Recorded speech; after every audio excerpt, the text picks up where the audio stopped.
You are listening to Unscripted Moments, a podcast about Propagandhi. On this episode, I am discussing Apparently I'm a PC Fascist because I care about both human and non-human animals. Track 1 from Less Talk, More Rock. This is our second episode on this tune, and you can go back and find the earlier one down in the catalog. My guest in this episode is Nils Fischer, drummer for the band Between Bodies. Maybe you haven't heard Between Bodies, but they are awesome, and they sound like this.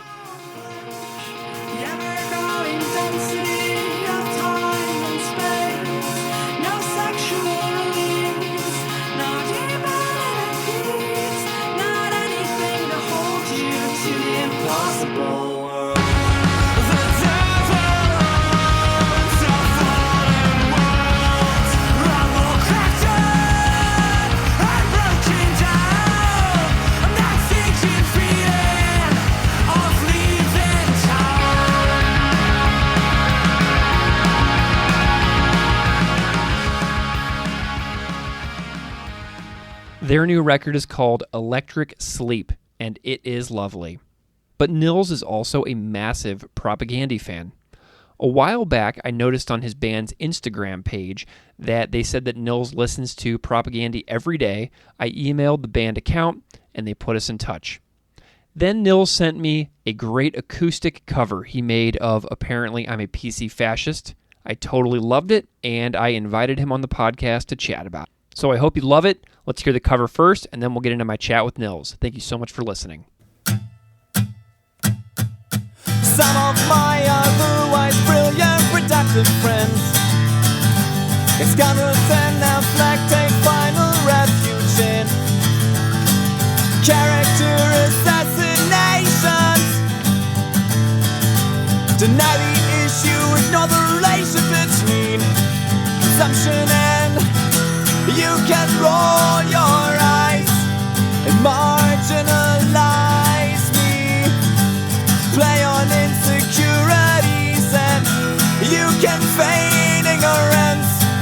But you're not stupid, you're just selfish and a slave to impulse.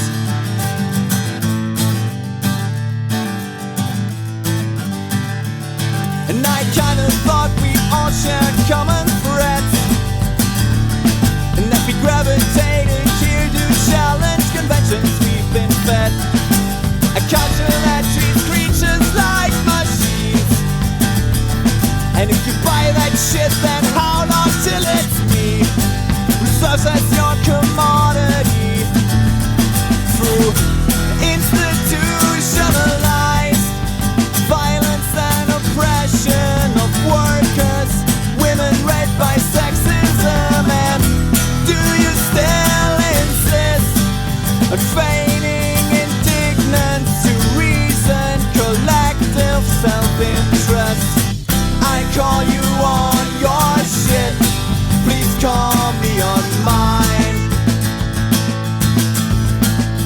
Then we can grow together, make this shit whole planet better in time. Consider someone else. Stop consuming animals. Nils Fischer, welcome to Unscripted Moments, a podcast about Propagandhi. Hello. Thanks for having me. This is so great. I was telling you before, I'm a huge fan. I'm actually a long-time listener, and it's great to finally put a face to the voice. Yes, here I am, and welcome to my house. It's great to have you here, Nils. I love connecting with listeners of the show because it's slightly different than connecting with people like in super well-known bands or whatever, because most of the people that we have on the show aren't listeners. So one of my favorite things to do is get listeners on the show as guests because, you know, it's like a community that we've tried to do here. And so it's awesome to have you, who has listened to it, come on as a guest. So I just wanted to point that out, that I am delighted that you're here.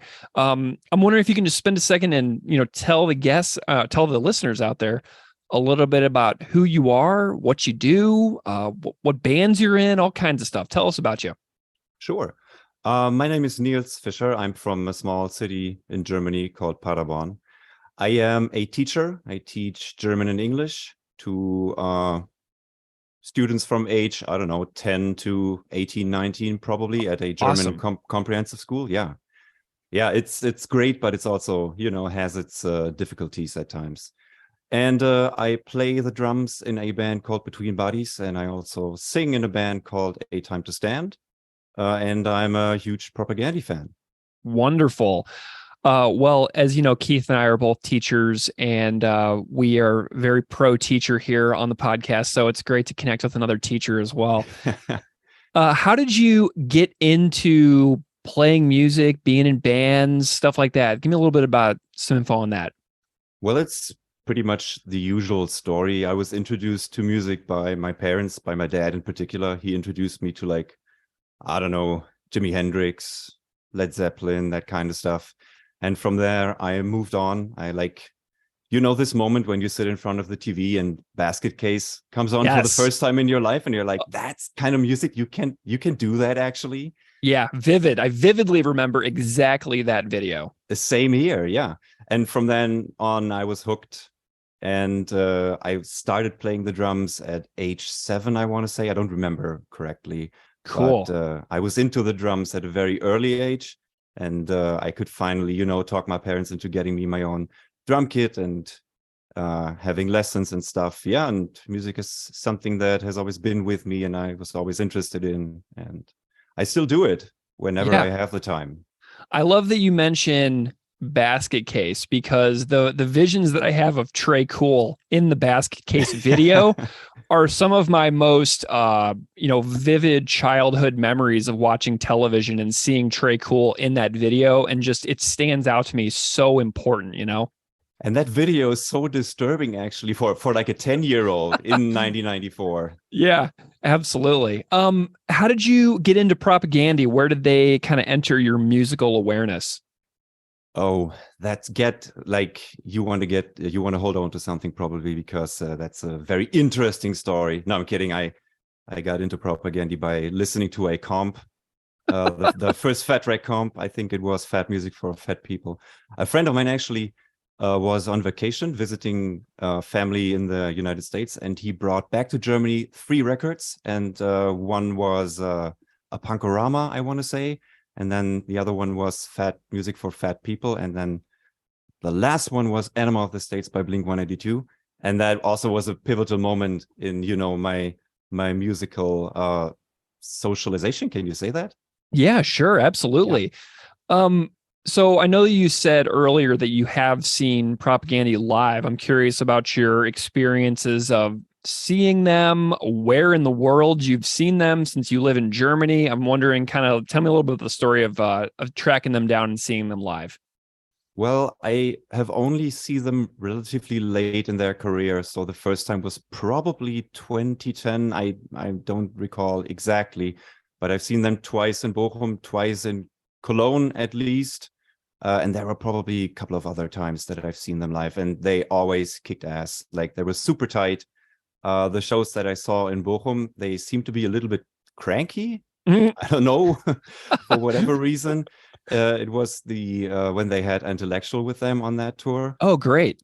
Yeah, and I actually got in contact with the podcast that Chris had going on at the time. The what's the name of that Escape Velocity? thing? Exactly, yeah, the Escape Velocity podcast. Because when I was at a show in Bochum, I noticed that the promoter had put corporate sponsors on the ticket.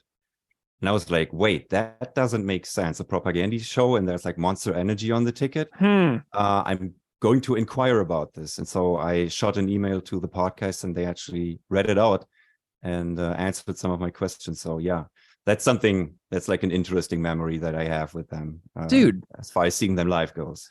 That rocks. We actually, I think it was maybe the first bonus episode we ever did on this show, is I interviewed Katrin from their European booking company. So if you go, that's right, yeah. If you go way back in the podcast episodes, you can listen to me talking to their European booking agent. And she was telling me all about how difficult it is to book a band that requires no corporate presence of any way, like certain festivals they won't play, like certain types of venues they won't play, etc. And it's just such a fascinating story to hear how you had that experience and then how that kind of connects back to that early bonus episode. I love stuff like that when little strings tie together in the show, you know? Yeah. And apparently it turned out that the promoter had just put the thing on without telling the band, and they only found out after the fact, and they were pretty pissed about it. Yeah, maybe that explains the crankiness a little bit. I wonder. Probably, yeah. So did you see the Beeve era and the Sulin era? Yep. Awesome. I've seen the two of them. Awesome. And was there any, distinct thoughts that you had separating those two eras, or was it just kind of all like, this is just great anyway? No, it was the only difference was in the set list that they played. But other than that, there were no real differences, at least not to my ears and eyes. That I can Wonderful. think of. They're both awesome players. So yeah. Well, okay. So I saw your band's Instagram post recently about how you listen to Victory Lap basically every day, if not every day. Right. Yeah. And, that really stuck out to me. And so I reached out to your band and I was like, hey, does Nils just want to come on the show? And then you actually replied and you're like, yeah, I actually sent you a cover a long time ago, which I completely missed somehow. But I just love that we've been able to reconnect because of an Instagram post about loving Victory Lap. So I'm wondering if you can just discuss your adoration of Victory Lap in as much depth as you would like, because I'm always curious to hear why people connect with certain things the way they do. I don't know. There's not that much to say about this. To me, it's just a near perfect record. It's probably my favorite record of all times. Oh, interesting. That's why I still listen to it. It's the perfect mix or blend of early and, the more recent Propagandhi, I think. Mm-hmm. You still get the poppy, bouncy tracks like Call Before You Dig.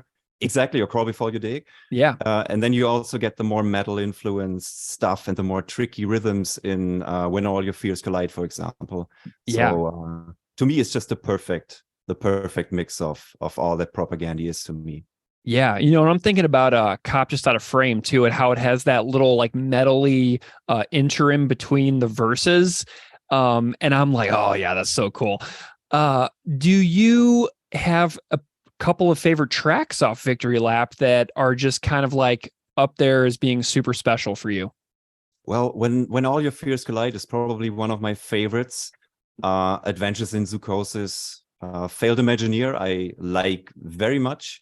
I was kind of disappointed that you, I think, only rated it 3 or 4 out of 5. I'm so sorry. It's no problem. Because that's also one of the first songs that they released before the album came out. And when I heard that track, I was like, wow, this is fantastic. Yeah. When I was thinking about how I was listening to Victory Lap yesterday in the car, and the way the guitar verse has an extra strum on the end of one of the times through the riff. Whenever Tim from Protest the Hero and I were talking about that guitar riff a long time ago when we were prepping for that episode. And that is such a special riff because of the way that it almost goes out of alignment with the drums and then connects with it again. And I just love that there's these little special moments in these songs that most bands could not pull off, but then this band seems to be able to do so seamlessly, even though I know they rehearse to death and demo and work super hard on the songs. Does that make sense? Yeah, totally. And with Victory Lap, I was kind of taken aback at first, I want to say, with the song Victory Lap, because, it starts with the intro riff and then the drums kick in. And do you get this feeling sometimes that you're like, I wish this song continues in a certain way, and then it doesn't? So I wish they switched the chord progression a bit for the second time around when the riff goes on for the second time around, which they don't, but it's still a great song. I know. And it's really interesting that they don't too, because you completely would expect that band to go, because they have more movements instead of verse, chorus, bridge, chorus, out kind of thing. they have like sections of songs instead of like a traditional structure. So the fact that Victory Lap is kind of more of a traditionally structured song kind of throws you for a loop and surprises you a little bit. And that's what it did for me too, because I was like, this is shockingly straightforward in a way that I was not expecting. So because it was so unexpected, I like it so much. Yes, exactly. That's a good way of putting it, actually. Yeah. Okay. So, what do you think about In Flagrante Delicto? The other day I was thinking, is this my favorite song on Victory Lap? And since we're talking about Victory Lap, I just can't believe how interesting that song is as well. And I've been really inspired to do an episode about it in the future. And I'm just curious if you had any In Flagrante thoughts while I was just picking your brain on this record. Well, that is probably one of my lesser favorite tracks, I must say. Interesting. Yeah. So that's fascinating. I don't have any real insight into that song, no. Okay, what I'm going to do is when I make that episode, I am going to call you out on that episode and I'm going to try to persuade you of its awesomeness, but I'm going to have to really go hard on the preparation for that episode now. Right on. Okay, so Nils, I want to talk about the cover that you submitted for the podcast. It is Apparently I'm a PC Fascist, track 1 from 1996's Less Talk, More Rock. And at the very beginning of this conversation, folks have already heard that song at the beginning of the episode. So I want to get a little bit of a backstory from you on this. Why did you choose to do this cover of Apparently I'm a PC Fascist? How did this story begin for you? Well, this song I've recorded, I was looking at the file info earlier and it says it was recorded in 2014. So this is almost 10 years by now. Crazy. So back then I was doing these acoustic covers. I was still in my studies and had a lot of, spare time. And I used that spare time to record acoustic covers of songs that I liked, which I just did for myself, which may sound a little narcissistic, but I just, whenever I do these and just do them for myself and listen to them, listen to the vocal harmonies, it's just something that I get a kick out of. And I chose that track in particular because I just thought it would translate well to an acoustic version. Because sometimes when you do an acoustic version of a song, you need the original as a reference point for it to work. You know what I mean? Yeah, totally. And with that song, I figured that would translate well into an acoustic song on its own. And so that's probably the prime reason why I chose that one. And also I like this song. I like the lyrics. I like the chord progression.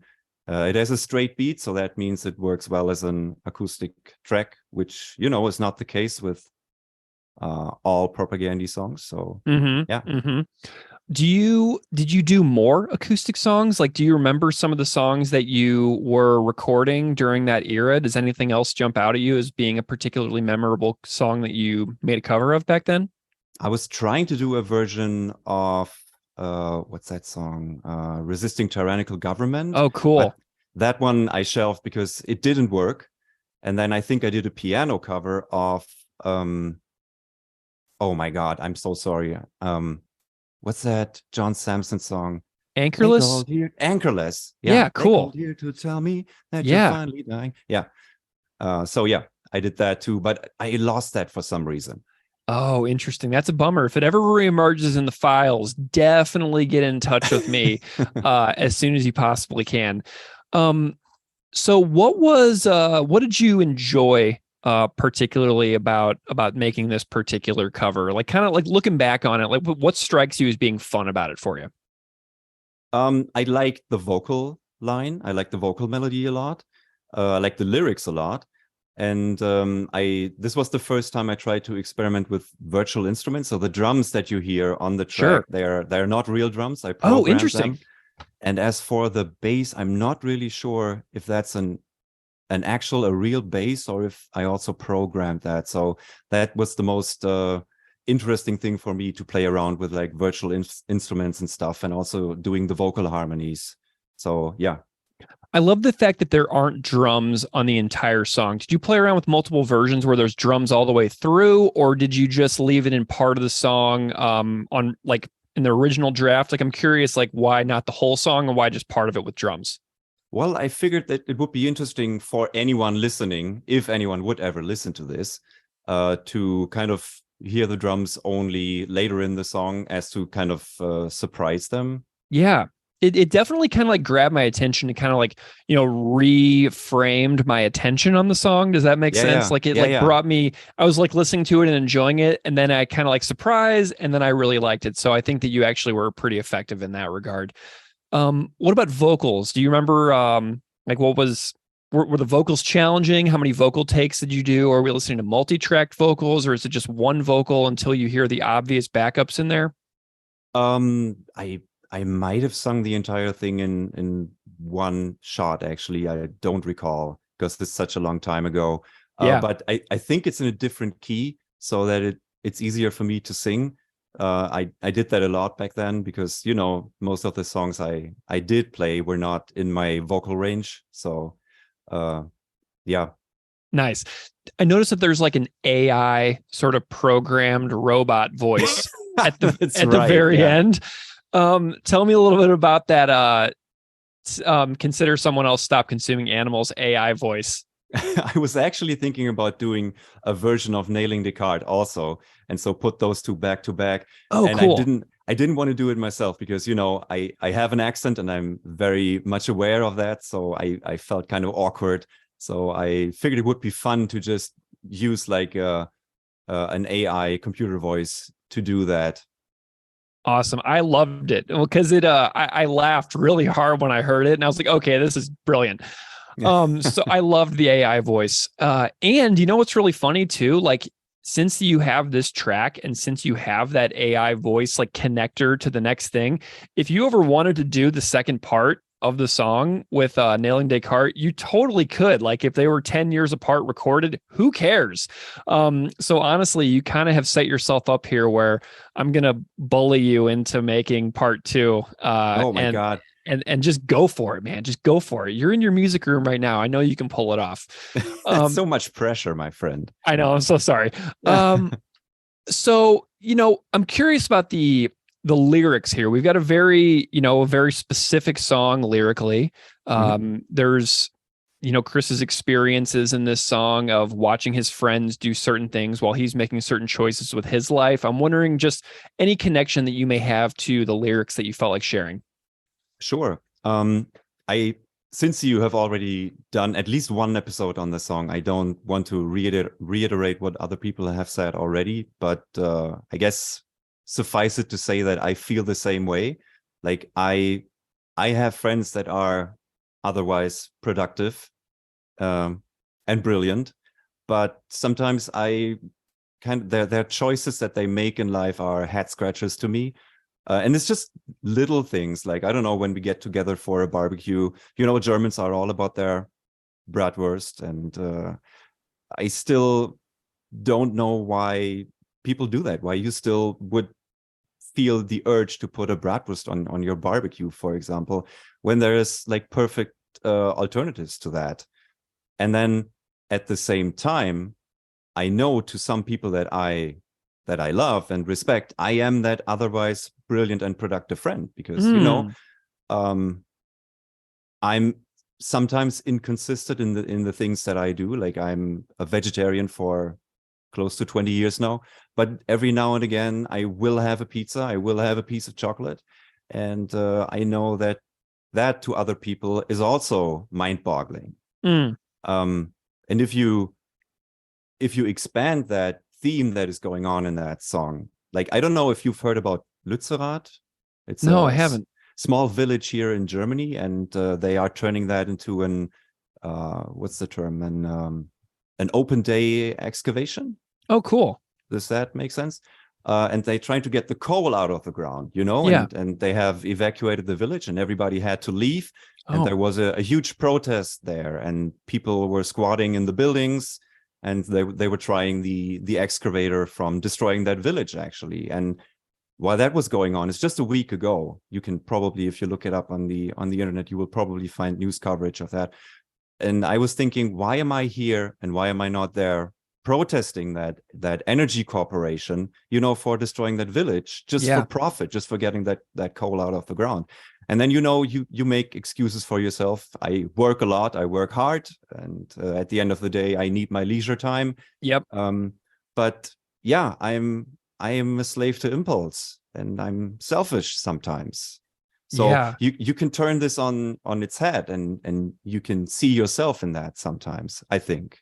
Yeah, to me, that's one of like the main purposes of a song like this is to recognize your own inconsistencies Totally. and set yourself goals that are, long term, for the betterment of more than just you, but also for you, and make it so that it's achievable, and incremental, so that Yeah. you actually feel like you are moving towards your goals instead of setting yourself something that's like not sustainable in the short term. When you mentioned things are very overwhelming, being a grown up in the world today is fraught with challenges. Oh man, And it's so so hard.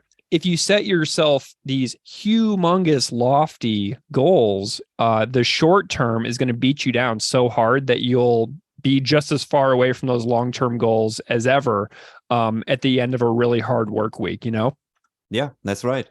And also the very last lines, I call you on your shit, please call me on mine. I think Yeah. the guitarist from RX Bandits has mentioned that already, but I love that. I love that they end the song on this note, because, also when you try to, let's say, educate somebody on an alternative lifestyle, quote unquote, Yeah. you sometimes you run the risk of assuming a like holier than thou attitude, if that makes sense. And Yeah. and there's a very fine line, I think, between being a positive role model and moral hauteur, if that Yeah. makes sense. So it's like telling somebody from your high horse how to behave and what choices to make in life is not really effective and is not really productive. But what you need is discourse, call Yeah. people out on their shit, and have them call you out on yours. Get into the conversation and get into the discussion and talk about things. Absolutely. And I'm thinking about, if you are the kind of person who does call people out, you have to be open to being called out yourself.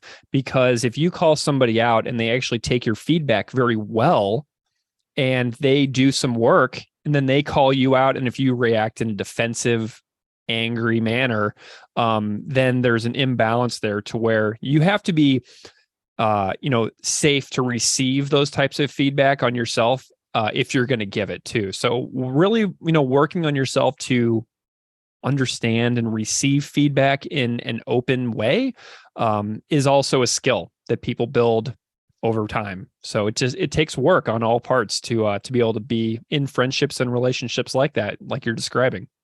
Definitely. And that's the wonderful thing about this band, Propagandhi. I mean, political punk bands are, a dime a dozen, but Propagandhi have this way of being, constructive in a very positive way. I mean, sure, some of the lyrics are borderline cynical in their satire, but there's always this positive and constructive undercurrent in all of their lyrics, and all of Chris's lyrics, and in all of Todd's lyrics. And they kind of manage to combine that with like very haunting images, but that stick with you, but you want to do something about it. Yeah. Am I making sense? Oh, absolutely. And I'm thinking about like how a song can be so dark, right? You can have darkness throughout the song. And then at the very end of a song, it's like, but you got to keep on trucking anyway. Exactly. And it's like, oh, okay, I get it. So this is a recurring thing that makes them special to me. That makes them stand apart from the other, like you said, dime a dozen bands out there who don't do this thing. They don't encourage you to put the mirror back on yourself, in a way that this band does. So I'm with you 100%, and I couldn't agree more. Nils, I'm wondering, since you've been a fan of them for, I guess 20 years now, man, you said that you got their records, and I think that was about 20 years. What does this band mean to you as a person who kind of cares about art, cares about the world? Kind of, where does this band stand for you as sort of a cultural piece for yourself? Oh, only everything. I mean, the impact that they had on me as a person and a musician, but person first, I guess, cannot be overstated. Period. I mean, the essays in Let's Talk Maroc, like I almost know them by heart. And I'm not a native speaker of English, so it took me quite some time when I got that record to actually translate them, literally translate them, and to make sense of that. Because, the English that I have learned in school is not enough to decode that. A word like marginalize, I don't even know what that means in German. Right. I'm kidding. Yeah. but you know what I mean. But when it came out, when you got it for the first time. Yeah. Yeah, exactly. So like you're doing that translating for words like that, whenever you were first coming across this stuff. I'm sure it was quite an intellectual exercise. Oh yeah, for sure. And I think I forget who it was, but somebody has said on the podcast that not only is it an exercise in language, but it's also sometimes a history lesson. Mm-hmm. Yeah, that might have. Yeah, and it's kind of like an exercise of this human spirit as well, not just an intellectual brain exercise, but it's kind of like an exercise of the spirit within all of us as well. It's kind of a fluffy way of saying it, but you know what I mean. It's like that emotional workout that forces you to really consider ways that you can be a better part of this planet's ecosystem and civilization. Yeah. Okay, well, Nils, I have loved chatting with you about this song. Apparently, I'm a PC fascist, and your cover is fantastic. I'm really glad that we can release it, even though it's 9 years old. I mean, I think that it's totally awesome. And I'm wondering if you can just spend a moment and tell folks where they can find your tunes, find your bands. Like, give us some shout outs for places where people can follow along with what you're up to. Well, first of all, Greg, thank you so much. This has been such a wonderful opportunity to finally chat with you and to be a part of this thing. This is awesome. I still can't wrap my head around this. You can find my band Between Bodies on all, the usual media outlets. We're on all the streaming services. We have a new LP out since last fall, I think.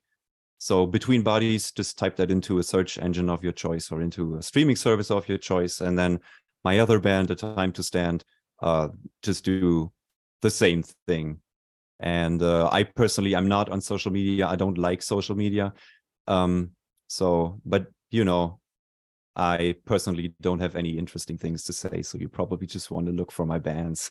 Awesome. Well, Nils Fischer, the sentiment goes both ways, my friend. I am super delighted that we were able to connect. And like I said, like having folks out there who like the show, but also submit these covers to us. I want everybody to be on the podcast. It's like, this is what it's all about for me. So I assure you that the sentiment is mutual. And I'm super grateful for you for taking the time today. So thank you so much for joining me. Well, thank you. Have a good one. Bye-bye. My culture's factory creatures like machines. And if you buy that shit, then how long till it's me? Who serves as your commodity? Through institutionalized violence and oppression of workers, women raped by sexism, and do you still insist on feigning indignant to reason, collective self-interest? I'll call you on your shit, please call me on mine. Yeah, then we can grow together, make this shit whole planet better in time. Consider someone else.